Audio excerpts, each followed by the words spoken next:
Nous allons donc effectivement reprendre. Dans un instant, d'abord, vous allez être débarrassé de moi, mais je vais vous confier en les mains expertes de Sarah Baer, Valérin Guérin et Jules Dieudonné, puisque c'est le moment où on va vous donner la parole, parce que depuis ce matin, vous écoutez, vous entendez, parfois vous réagissez, vous avez des choses que vous avez envie de dire, mais que vous n'avez pas encore pu dire, eh bien ça tombe bien. C'est le moment où vous allez pouvoir le faire. Et donc, nous nous donnons rendez-vous très précisément à 13h, puisque c'est la fin de la séquence. Donc, vous êtes entre des mains extrêmement expertes, et je leur laisse même le micro. Merci. Il marche. Il donne la parole d'abord à Sarah, le plus simple pour moi, comme ça. Laisse Sarah animer, et puis m'a prendre la parole tout à l'heure. Les beaux? Les beaux? Fais comme ça. 1m70. Donc on se retrouve dans ce deuxième temps où on va vous faire travailler un petit peu. Alors c'est structuré en 2 temps. Le premier, une petite demi-heure. On a sélectionné 5 petites vidéos, 5 extraits de vidéos sur les différentes thématiques qu'on souhaiterait aborder dans le cadre de cette étude sur l'adaptation au changement climatique. On va vous les diffuser et puis on vous laissera un petit temps de parole juste après pour vous faire réagir. Ces vidéos, elles ont pour objectif en fait de créer un peu de matière et de la matière pour les débats qui vont suivre. Donc ça, c'est la première demi-heure. Et l'heure qui va suivre, on vous fera travailler. Donc il y a 5 tables derrière et des paperboards. On va vous faire un peu travailler sur des thématiques, mais on vous expliquera tout ça après les vidéos pour pas trop vous embrouiller. Voilà. Jules anime les vidéos. Non, mais il n'anime pas les vidéos, mais juste un avertissement. Bien entendu, ces vidéos ont été choisies de manière arbitraire et de manière orientée. Ça ne veut pas dire qu'elles doivent orienter votre réflexion, mais elles ont été choisies pour vous faire réagir et permettre qu'il y ait un débat qui s'instaure entre vous. Et donc, forcément et fatalement, ce sont des vidéos qui ont été choisies sur des médias qui les diffusent. C'est pas nous qui les avons créées, on a choisi ces séquences pour permettre la réflexion sur ces thématiques-là. C'est bon ? Donc, il ne s'agit pas de critiquer les vidéos, mais de s'en servir comme étant une base qui permet de dialoguer entre vous. Les bons? Ok, les bons. On lance la première. Alors, je ne sais pas l'ordre exact, mais l'idée, c'est qu'après chaque vidéo, vous réagissez. Nous allons nous y arrêter. Tempêtes et inondations s'y multiplient, polluant les nappes d'eau douce et menaçant ce dôme rempli de déchets radioactifs laissés par les essais atomiques américains des années 40-50. Enfin, la montée de la température et l'acidification de l'océan endommagent les récifs de coraux au détriment de la biodiversité. En 2018, une marée d'algues brunes et de poissons morts a envahi les lagons bleu-azur. Au-delà des îles Marshall, en perturbant les écosystèmes, le réchauffement contribue en partie à ce qu'on appelle la 6e extinction, la disparition en cours de centaines de milliers d'espèces végétales et animales partout sur la planète. On observe également que certaines espèces migrent pour fuir les températures trop élevées, avec des conséquences sur l'agriculture, la pêche et la santé humaine. Bon, c'est un extrait d'une vidéo qui est beaucoup plus longue. Là, c'est juste par rapport à ce que vous avez vu. Si vous voulez réagir, on fait circuler le micro dans la salle de telle sorte qu'on puisse noter vos premières réactions à chaud par rapport à la problématique de changement climatique qui est illustrée par cette première vidéo.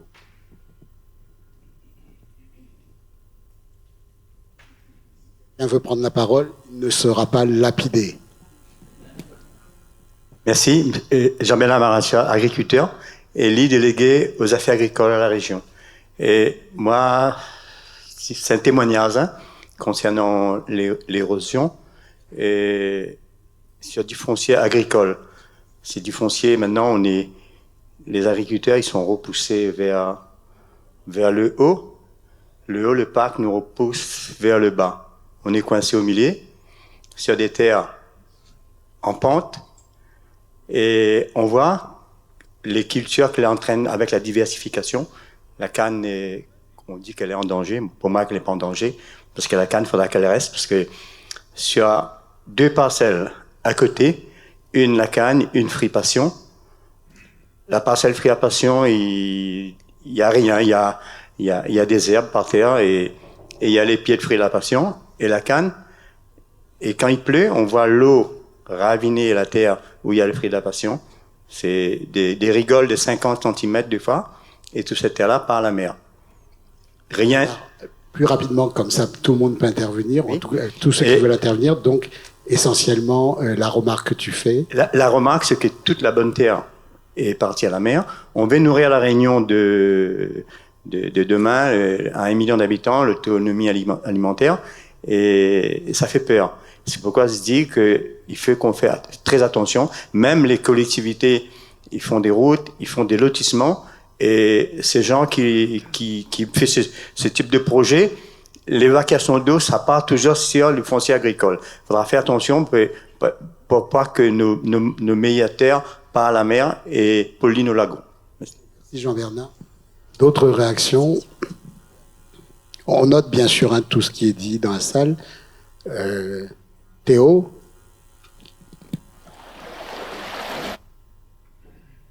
Bonjour à tous, donc moi c'est Théo Daviode et pour rebondir sur les propos de l'élu à l'agriculture à la région, pour ne pas écorcher son nom, je ne l'ai pas retenu.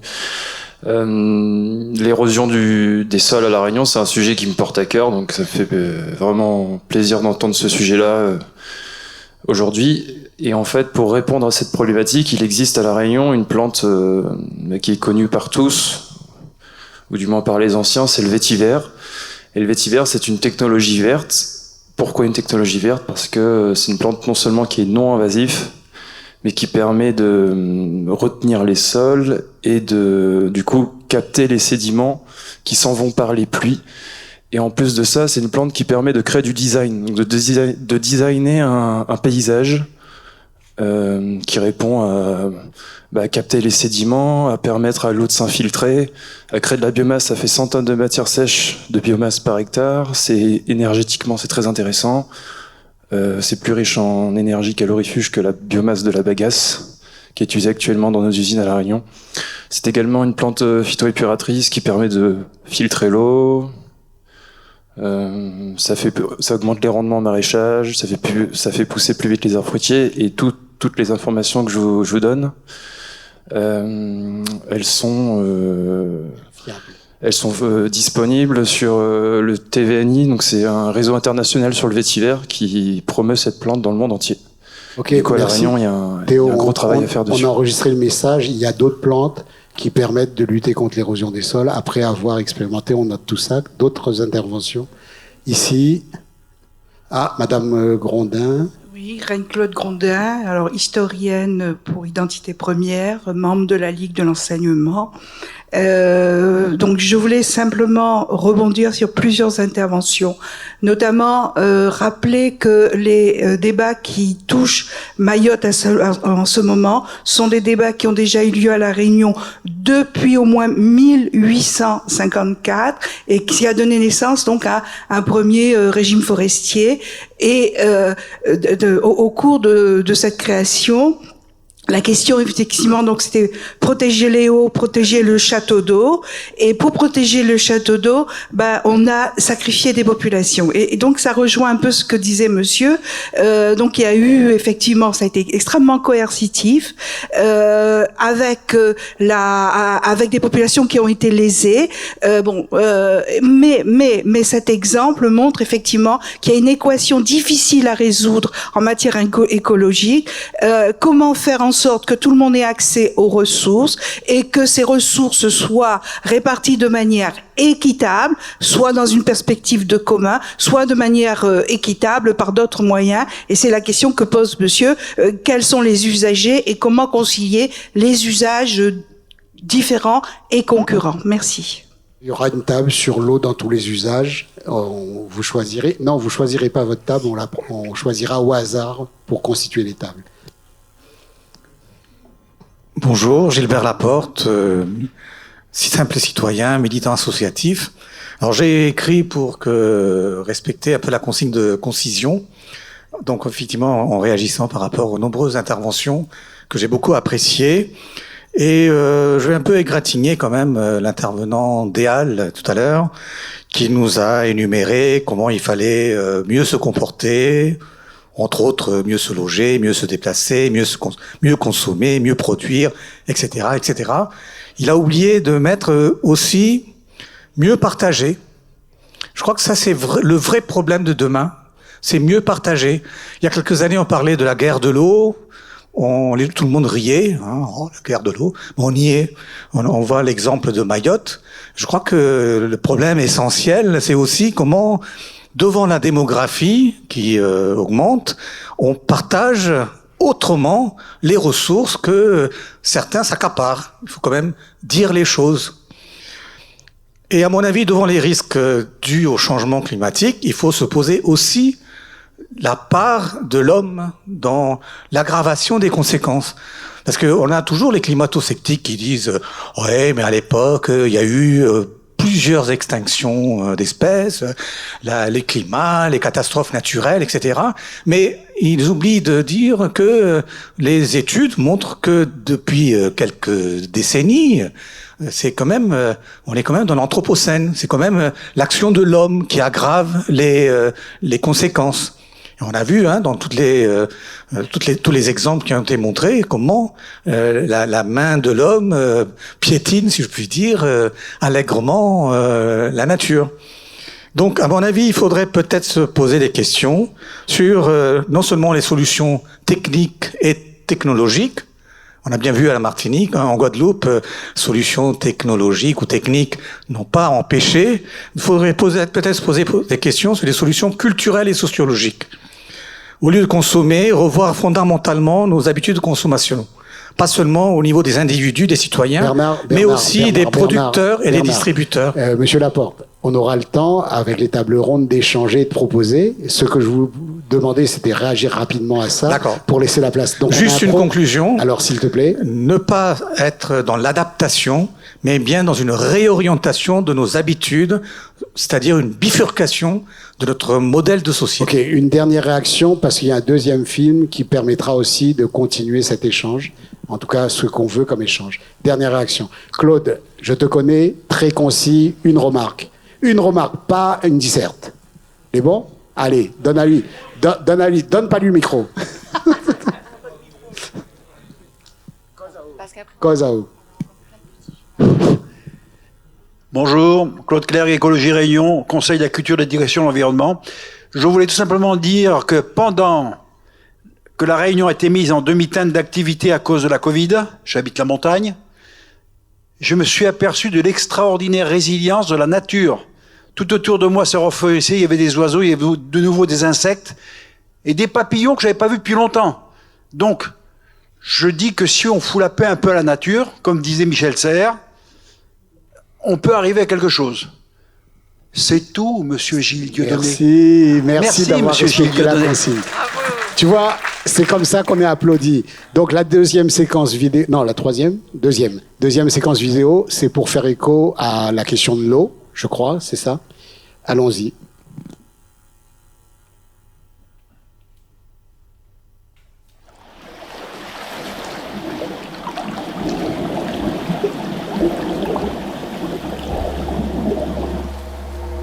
On peut dire d'ores et déjà qu'on va avoir très très chaud. C'est simple, une canicule si précoce, si intense, c'est une première en France au mois de juin. Des températures records, 12 à 15 degrés au-dessus des normales de saison. Oppressive heat rising northwards across the whole of the UK.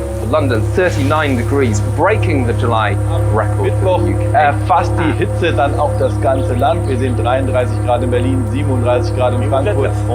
C'est toute l'Europe qui suffoque. Des records de température ont été battus aux Pays-Bas, en Belgique, en Italie. La Terre vit en ce moment sa période la plus chaude depuis 2000 ans.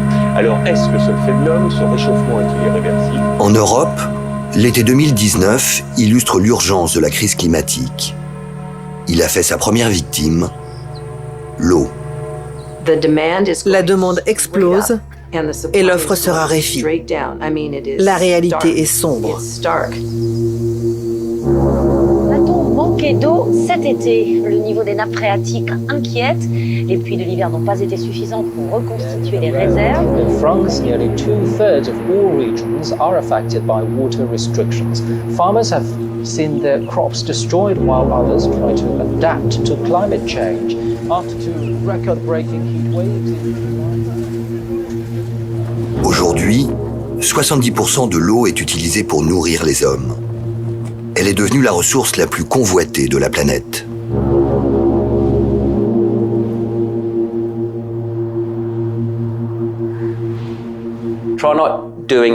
Essayez de faire quelque chose aujourd'hui qui ne requiert pas d'eau. Vous ne porterez plus de vêtements. Vous n'utiliserez plus votre portable. Vous ne conduirez plus de voiture. Vous n'habiterez plus dans une maison. Vous ne prendrez plus de petit déjeuner, de déjeuner, de dîner. L'eau est partout.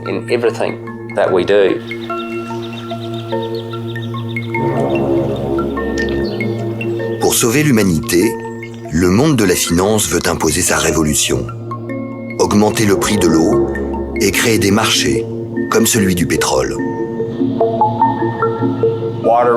L'eau tombe du ciel, elle doit donc être gratuite. Quand j'entends ça, je réponds, les diamants aussi tombent du ciel, et ils ne sont pas gratuits.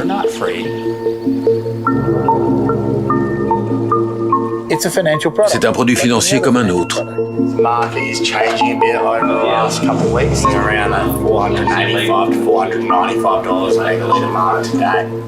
Nous sommes juste au début de la révolution financière de l'eau. Et le gars qui n'en a pas les moyens? Et provocateur, et je dis pas ça en signe d'excuse, c'est juste pour provoquer la réaction. Donc les diamants tombent du ciel, la différence c'est qu'on mange pas de diamants. Troisième séquence. Ah non, les réactions, excuse-moi, des personnes. Première réaction. Bonjour, je suis David Chassagne, je dirige le réseau Colette, qui est le réseau d'acteurs culturels du spectacle vivant de La Réunion. Alors c'est pas lié à cette thématique spécifique, d'abord je suis un peu surpris par la méthode où on est appelé à co-construire, on va co-construire une petite heure sur 4, je trouve que ça fait pas beaucoup, mais voilà. L'autre petite chose qui me surprend, c'est que, ou alors je l'ai raté, mais j'ai pas vu de formulaire de covoiturage ou de bus pour monter ici, alors que c'est faisable.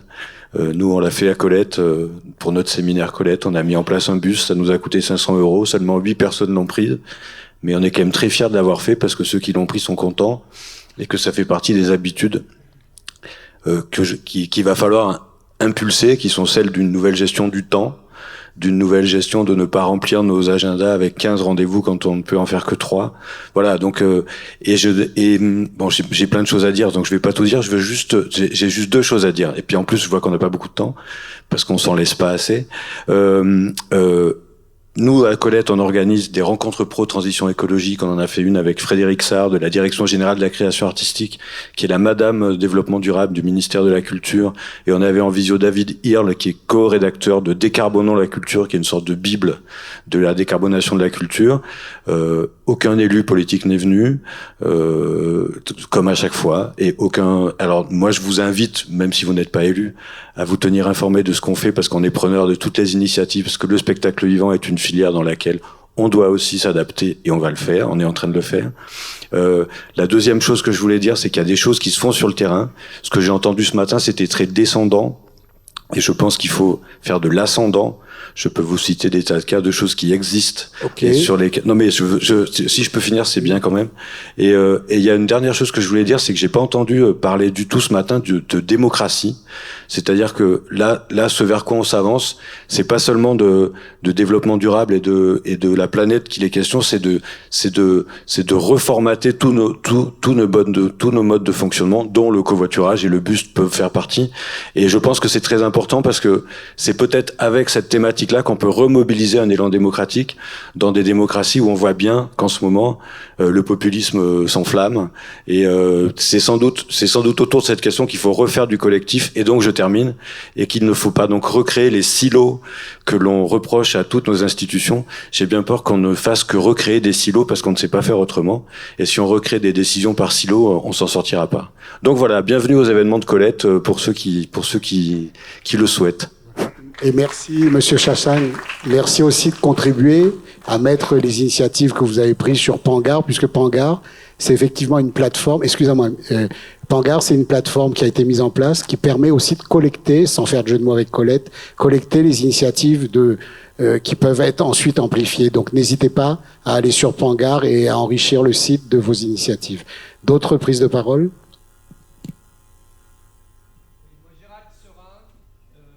Il y a le micro derrière vous. Gérald Serin, je fais partie de pas mal d'associations qui travaillent sur l'agriculture et également sur la mobilité.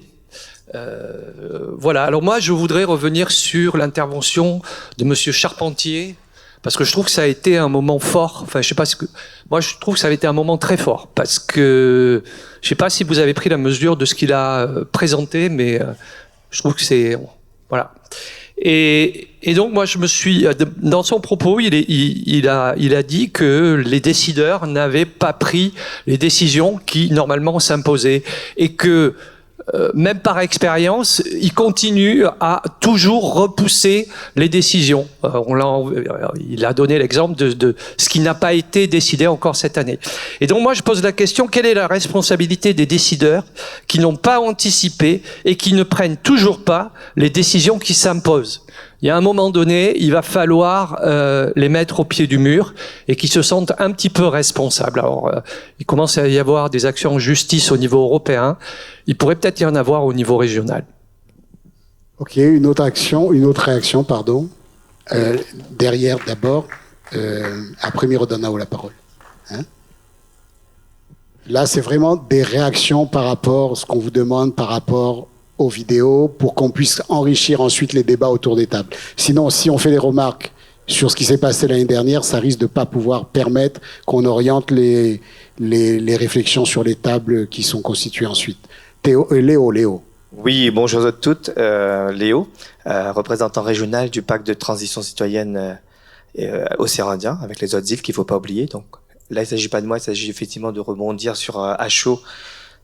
Voilà, tu sais que je suis bavard, du coup je fais court. Moi, ce que je crains, c'est que effectivement, on a eu beaucoup d'inégalités ici à La Réunion en particulier, sans oublier notre île sœur Mayotte qui est présente aussi aujourd'hui, et l'Atlantique. C'est que l'eau va encore une fois creuser davantage les inégalités. On a tous besoin la même quantité approximativement pour chaque individu dans notre corps, une certaine quantité d'eau. Et donc, il va y avoir encore cette question de creuser des inégalités. L'eau, pour qui, pourquoi, comment, et qui va en avoir plus que d'autres. Okay. Voilà, merci. Merci de cette réaction. Une dernière réaction, parce que le temps est le pire des alliés, le meilleur des ennemis. Donc, s'il y a des réactions, très brièvement, pour qu'on puisse ensuite passer les autres vidéos.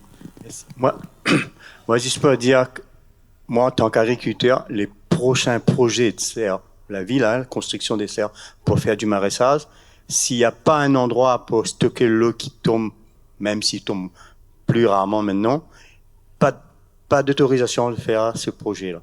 Parce que on ne pourra pas cultiver sans l'eau sous les serres. Deux réactions, monsieur d'abord et puis ensuite monsieur. Bonjour à tous, donc Giovanni Payette pour la Voix citoyenne La Réunion. Donc la première chose, c'était qu'aujourd'hui de nombreux outils réglementaires existent, et je pense notamment au PLU, qui peut être un outil qu'on peut rendre contraignant justement pour préserver la ressource en eau. Ça existe, donc on peut l'utiliser, pas besoin de réinventer autre chose. Et la deuxième chose, c'était aussi remettre la place à un vrai service public de l'eau. Alors, on peut voir dans certaines régions qu'il y a par exemple les services publics de transport qui sont réellement dits, affichés. Je crois qu'également pour la question de l'eau à La Réunion, ce serait intéressant aussi d'avoir un vrai service public de l'eau extrêmement fort, mais aussi qui soit présent dans les territoires, dans nos quartiers, dans les communes, et pas on va dire une strate peut-être départementale qui est un peu trop haute, mais peut-être qu'à l'échelle de notre commune, on serait en mesure d'avoir un service public de l'eau fort et aussi proche des habitants. Merci. Et tout ce que vous dites, de toute façon, est enregistré et noté. Hein, donc, il n'y aura pas de perte en ligne. Hein. Monsieur. Bonjour à tous. Warou. Bonjour à tous, je m'appelle Dorian Waro, je suis étudiant au Master Risque et Environnement à l'Université du Tampon. Et après tout ce qu'on a entendu ce matin, moi la question que je me pose, ça serait comment mieux gérer l'utilisation de cette eau et est-ce qu'on n'aurait pas d'autres moyens pour produire de l'eau à des fins de consommation? Merci. Allez, on peut pas faire autrement. On passe la 4e vidéo. Troisième. Mais tu prendras la parole autour dans les tables. Les subventions sont désormais liées à la surface exploitée. Plus on cultive d'hectares, plus on touche d'argent. Les grands exploitants et les groupes agro-industriels sont les principaux bénéficiaires de la PAC. 75% des subventions européennes, soit environ 41 milliards d'euros par an, sont destinées aux aides à la surface. Les mesures de protection du climat sont soutenues à coups de milliards, mais elles sont facultatives et n'en valent généralement pas la peine pour les agriculteurs.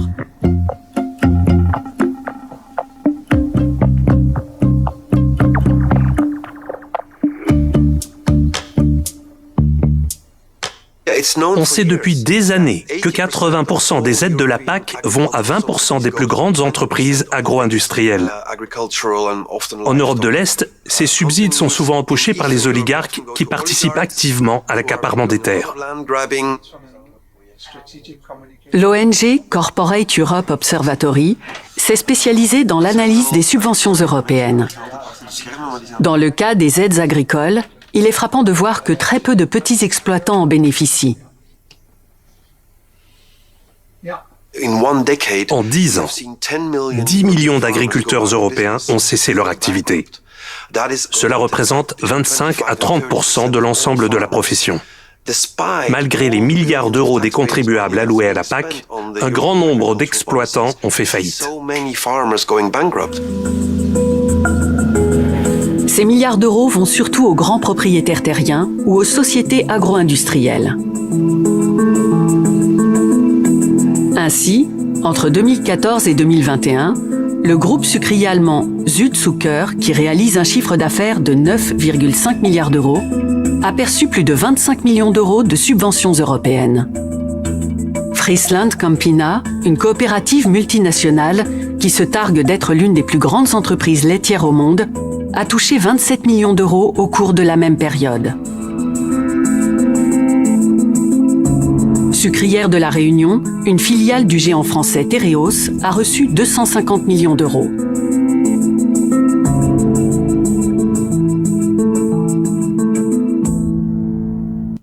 Réaction de la salle par rapport à cette question agricole qui va nous tarauder, je pense. Claude, concis, bref.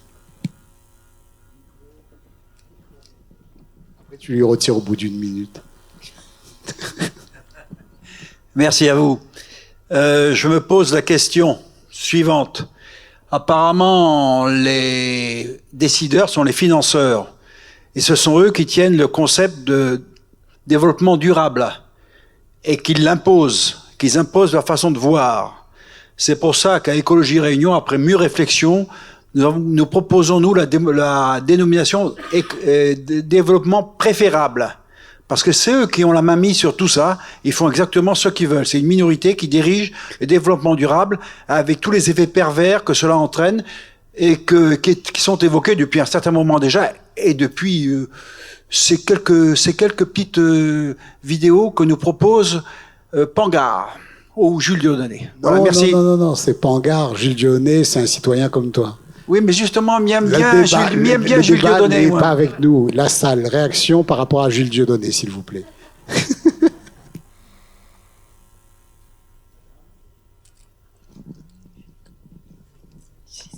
Oui. Madame Pernel, vice-présidente du CCE Guadeloupe.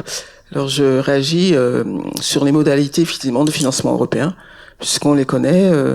Il y a au niveau des régions et au niveau des communes, des départements, tout est fait pour que les petits ne puissent pas accéder tout simplement à ces dispositifs, puisque trop complexes, et qu'il faut avancer les fonds pour pouvoir bénéficier. Donc, de toute façon, ce sera toujours les grosses qui sont structurées pour prendre ces financements. Réaction, Jean-Bernard. Concernant Tereos, et on sait que 82% de cannes fournies à Tereos est fournie par les petits planteurs de moins de 5 hectares, moins de 6 hectares. Et sur les 14 millions d'euros qui a été promis à La Réunion, et on a fait notre calcul à la tonne. Au début, la négociation, c'était à la tonne. On s'est retrouvé par rapport à la PAC à 700 € hectare, et c'est les gros qui l'ont profité. Nous, on est restés par terre.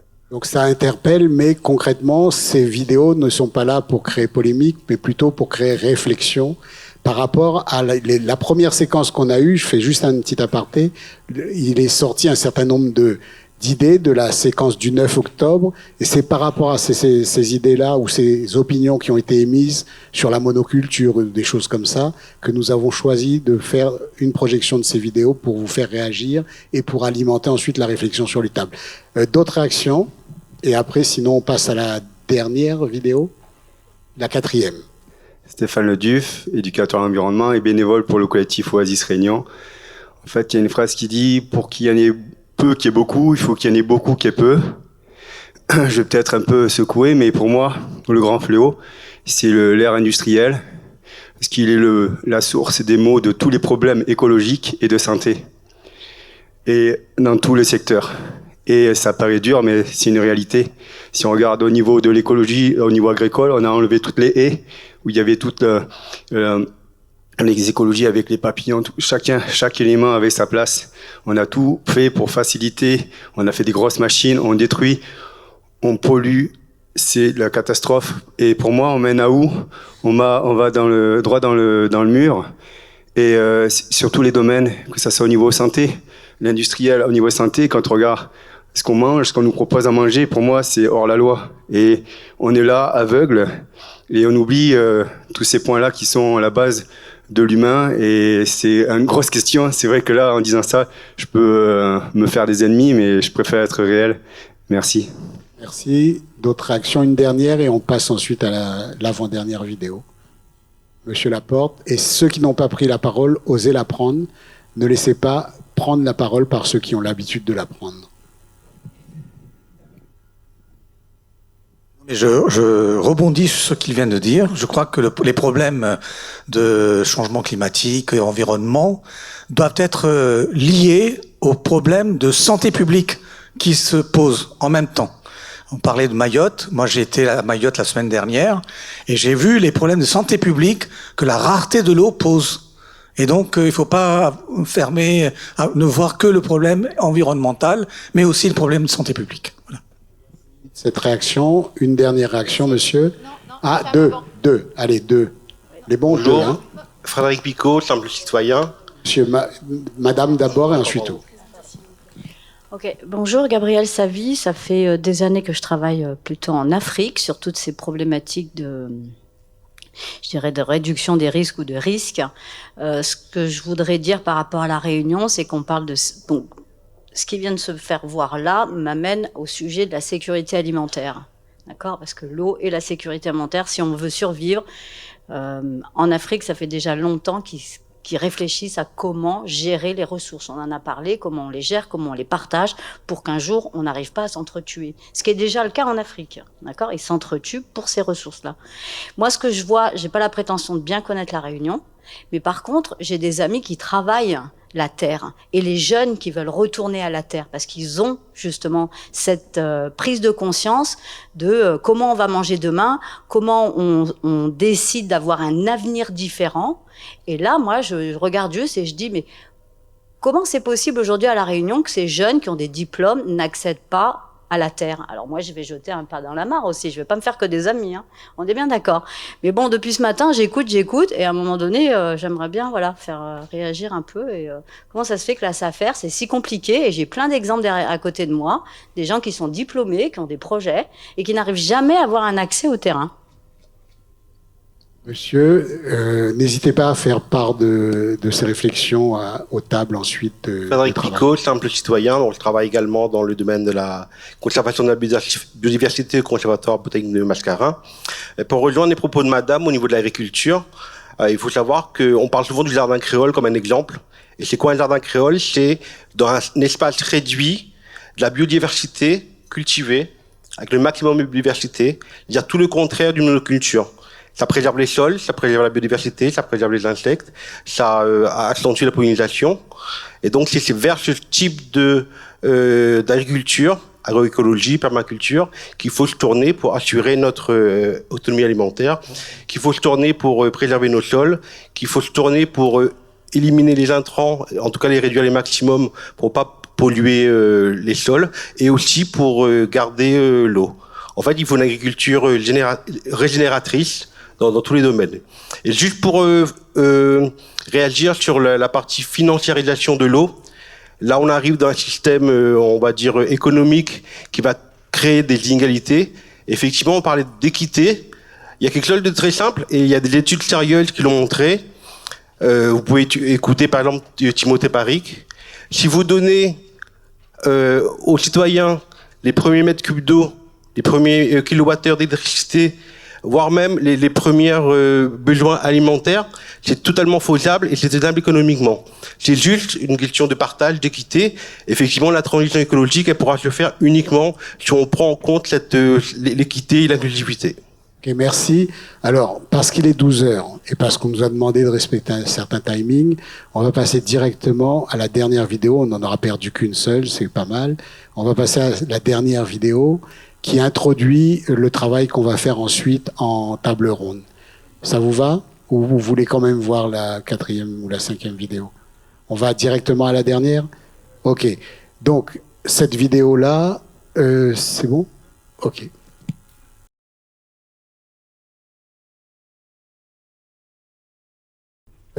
Réaction rapide, et puis ensuite la règle du jeu pour les tables rondes. Ça vous va? 3-4 réactions pour qu'on respecte le timing. Une première. Jacques Cormier. Le changement climatique est une grave menace pour la planète.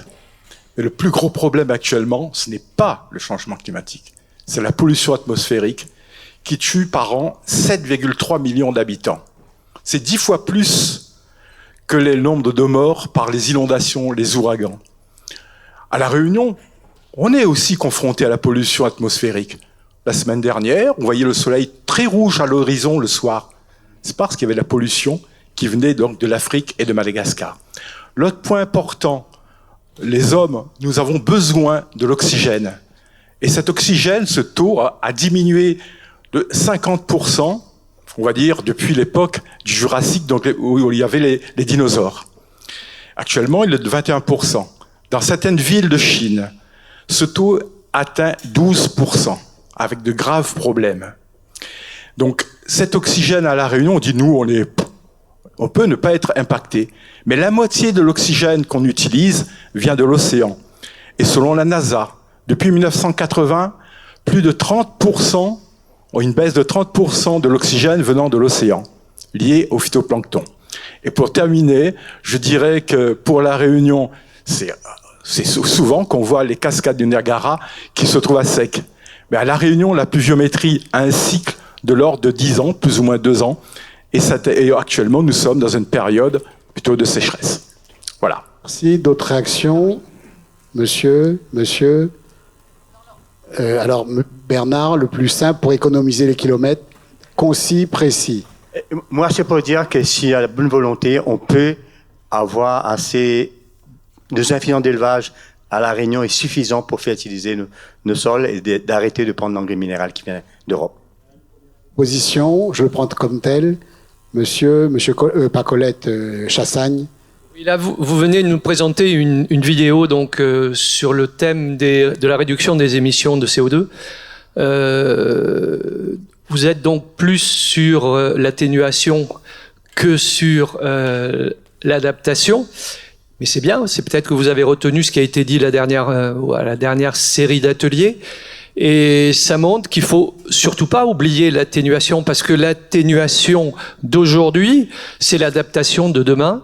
Et voilà, donc c'est tout ce que je voulais dire. Je crois que j'ai entendu ce matin quelqu'un qui disait on peut rien faire aux causes du changement climatique. Oui, bien sûr, on peut rien faire à court terme, mais je pense qu'il faut vraiment travailler sur l'atténuation.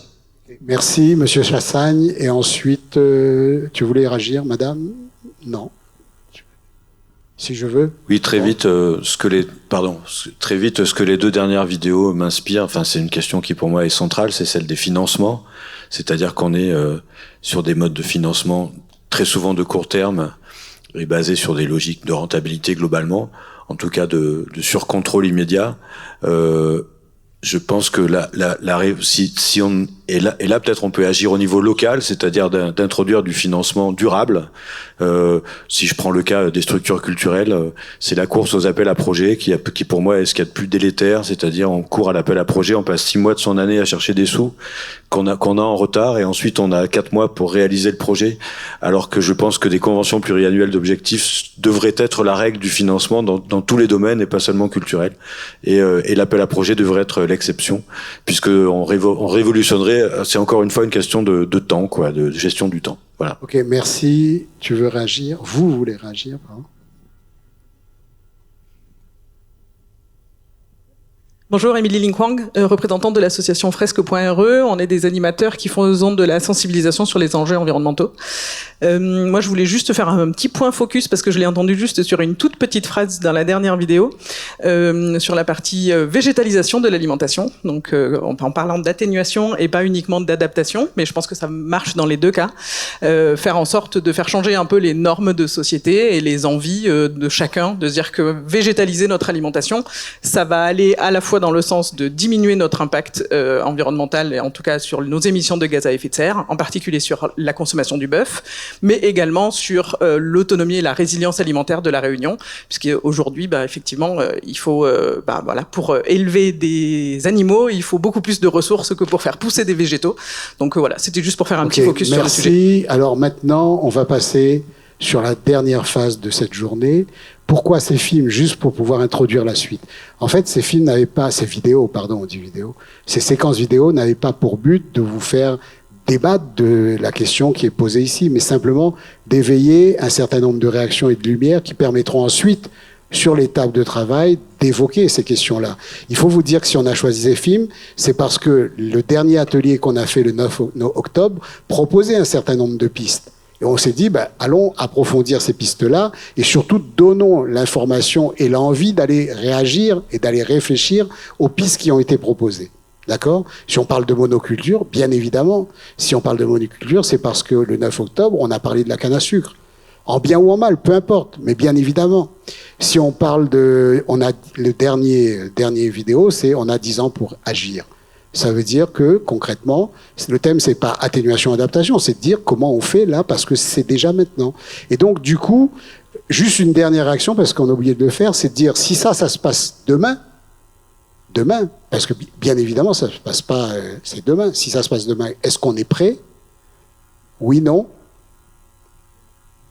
Levez la main ceux qui disent oui si ça se passe demain. Levez la main. Si ça se passe demain, est-ce qu'on est prêt à réagir? Personne? Tout le monde dit qu'on sera prêt demain à réagir? Oui ou non? Levez la main ceux qui disent oui, on est prêt à réagir. Personne. Donc ceux qui disent on n'est pas prêt à réagir. Tout le monde. Et si ça se passe aujourd'hui? Et si ça se passe aujourd'hui, a fortiori, on n'est pas prêt. Donc ça veut dire concrètement qu'aujourd'hui, il y a une question qui se pose sur le coût de l'inaction, et ce que vous avez résumé, vous tous, ce matin, en disant qu'est-ce qu'on fait, et comment on décide, et pourquoi on ne décide pas.